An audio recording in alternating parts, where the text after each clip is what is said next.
به نام خداوند بخشنده مهربان. السلام علیکم بینندگان عزیز و هموطنان محترم. یک پدیده شوم انسانی که امروز جهان انسانی را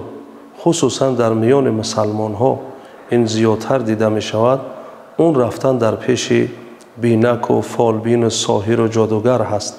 که این مسئله محکوم شده در دین هست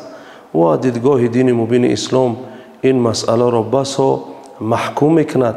و انسان هایی که در اونجا می روند حتی اسلام، ایمان، اعمال خود را هبطه میکنند. علمای دین مبین اسلام برای اون مرد، برای اون زنی که پیش ساحر می رود یا پیش فالبین به قول خودمان می رود، اگر اون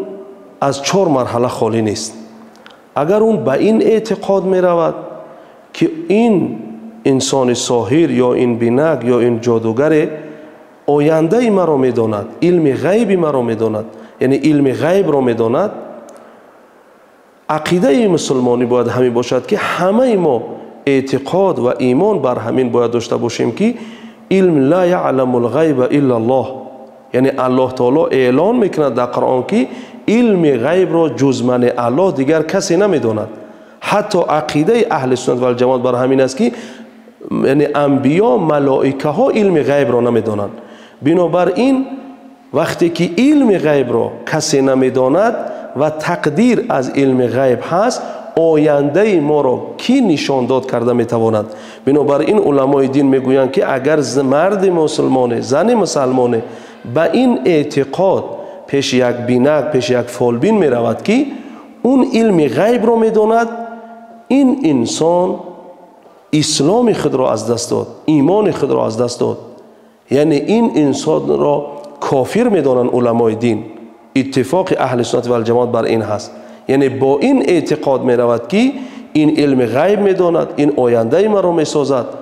و کلی از آگاهی دارد از علم غیب، این انسان از ملت اسلام بیرون می شود. و دومین مرحله که علما بیان کردن این هست که وی می گوید که این پره علم غیب را نمی داند،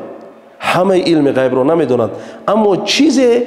از علم غیب می داند، یکم آگاهی دارد، همچنانه که پیش از مبعوث شدن پیامبر صلی الله علیه و سلم و بعد وفات پیامبر صلی الله علیه و سلم دیگر یعنی آوردن بعض خبرها در میان جنها آزادی شد. بنابراین با این اعتقاد میاد که چیزی میداند، در اونجا هم علما گفتن این از ملت اسلام بیرون نمیشود، مرتد نمیشود، اعمالش هبطه نمیشود و یعنی کفر اصغر گفتن این را، یعنی اینم از ملت اسلام بیرون شوی خارج نیست، مرتبه پایینتر از کفر را دارد، گناه کبیره و معصیت است. اما مرحله سومی، مرحله که علما بیان کردن و پیامبر صلی الله علیه و سلم در حدیث هم بیان میکند، اون هست که این با این اعتقاد میداند که این علم غیب را نمیداند، چیزی از غیب نمیداند، اما همه که میروند من هم بروم یک معرفتی حاصل کنم، با این خاطر میرود. پیامبر صلی الله علیه و سلم میگوید که لم تقبل صلاته 40 یوما، نماز این انسان، نماز این مرد، نماز این زن 40 روز درگاه الهی در قبول نمیشود، هبطه میکند نماز 40 روزه خودش را در نزد پروردگار. یعنی هیچ صورتی نیست که این پدیده شوم انسانی را اسلام محکوم نکرده باشد. و مرحله چهارمین که علما میگویند این جایز است، این است که یک عالم دین، یک دانشمند به خاطر می رود که برای مردم معرفی کند که این چیزی نمیداند، نه این ساحر است، نه جادوگر است، نه فالبین است، نه چیزی از علم غیب میداند. همچنانه که پیامبر صلی الله علیه و سلم پیش سافیر رفته بود، اون کسی که دعوا میکرد که چیزی به پیغمبر میآید، من هم اون را میدانم. ابن سیاد میگوید پیامبر صلی الله علیه و سلم گفت که خبأت لك خبیئه، یعنی یک چیزی را من از تو پنهان کردم، امشب بر من نازل شد، کو بگو چی هست؟ اون گفت که دخ. حالا اون که پیامبر صلی الله علیه و سلم خندید، گفت تو کذاب دروغگویی، سوره دخان امشب بر من نازل شده بود. بنابراین اگر عالم دانشمند پیش اینها می رود که اینها را یعنی پرده را از روی اینها بردارد، چون که از دیدگاه عقیده، از دیدگاه قرآن، از دیدگاه احادیث و عقیده اهل سنت و الجماعت این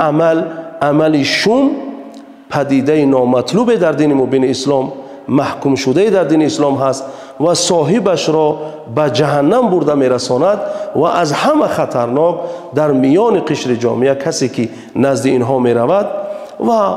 اینها را تصدیق میکند که اینها علم غیب میدانند، آینده مرا میسازند، اینها از ملت اسلام بیرون میشوند. احتیاط بکنند، اعمال خود را، ایمان خود را، اسلام خود را حفظ کنند. السلام علیکم و رحمت الله و برکاته.